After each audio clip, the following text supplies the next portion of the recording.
Halo, nama saya Trigati Mareta, EVP Legal di Bukalapak. Selamat datang di Bukalapak.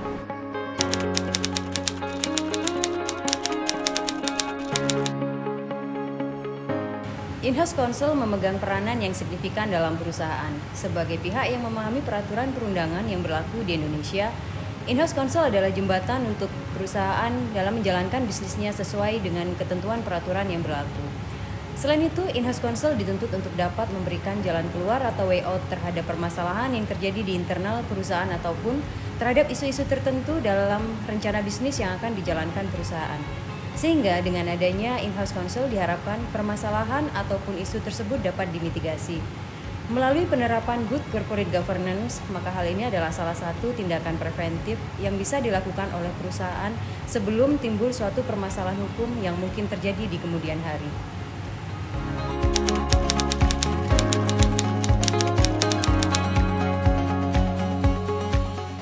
Tantangan yang dihadapi oleh para in-house counsel antaranya adalah constant workload. Mengingat banyaknya perjanjian yang harus kami review dan harus kami kirimkan kepada business owner di dalam internal perusahaan dalam waktu yang cepat.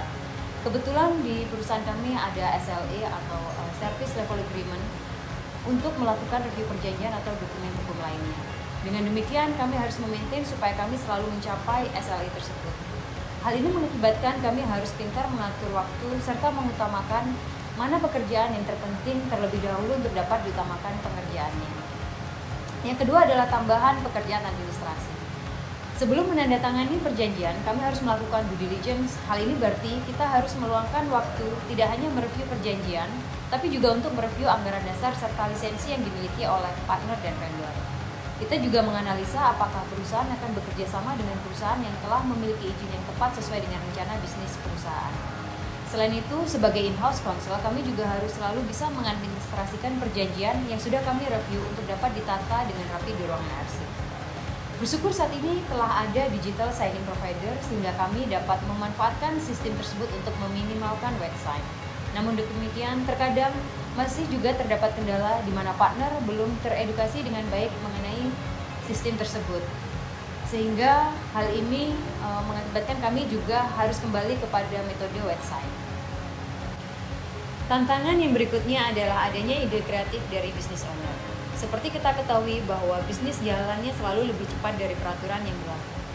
Sebagai contoh, saat ini sebenarnya peraturan mengenai data pribadi di Indonesia masih dalam proses rancangan undang-undang. Tapi mengingat perusahaan kami adalah technology company, maka kami harus menerapkan compliance yang baik sehingga data pribadi dan customer kami tetap terlindungi.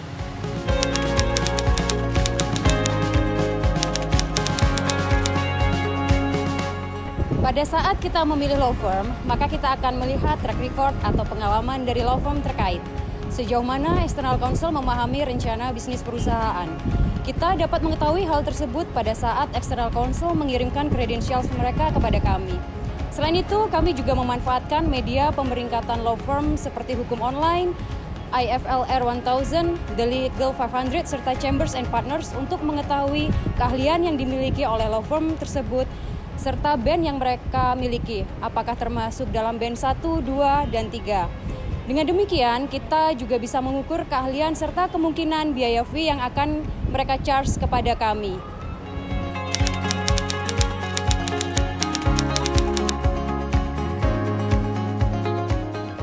Untuk mencegah potensi risiko hukum, maka setiap adanya aksi korporasi baru ataupun jika terdapat new inisiatif dari proses bisnis yang sudah ada, maka rencana ini harus selalu dikonsultasikan terlebih dahulu kepada legal. Dari proses ini, kami akan melakukan analisa terhadap rencana bisnis tersebut dan potensial risk yang akan muncul.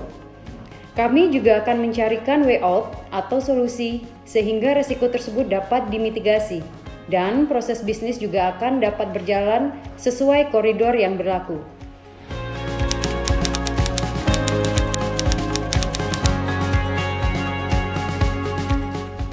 Saat ini telah banyak lulusan sarjana hukum. Oleh karena itu, yang membedakan antara sarjana hukum yang siap pakai adalah mereka yang telah memiliki pengalaman serta analisa yang baik dan kemampuan untuk memberikan solusi terhadap potensi permasalahan yang akan muncul di kemudian hari. Dengan adanya kemampuan analisa dan pengalaman yang baik, maka hal tersebut akan membantu karir seseorang untuk dapat survive di ketatnya persaingan. Selain itu, jika seseorang ingin berkarir sebagai in-house counsel, pemahaman akan proses bisnis, serta teamwork dan attitude juga akan membantu mencapai karir atau jabatan yang diinginkan.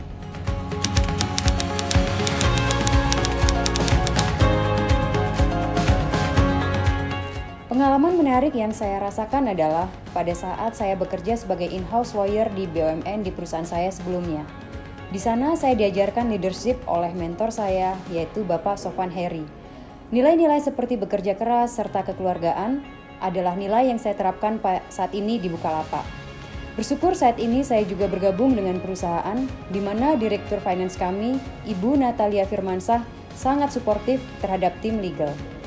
Kebetulan, saat ini saya juga mempunyai legal squad yang solid dan mau bekerja keras. Meskipun kami harus meluangkan waktu yang lebih untuk menyelesaikan pekerjaan kami, tapi kami tidak menganggapnya sebagai beban yang berat dan merasa enjoy dalam menjalankan tugas kami.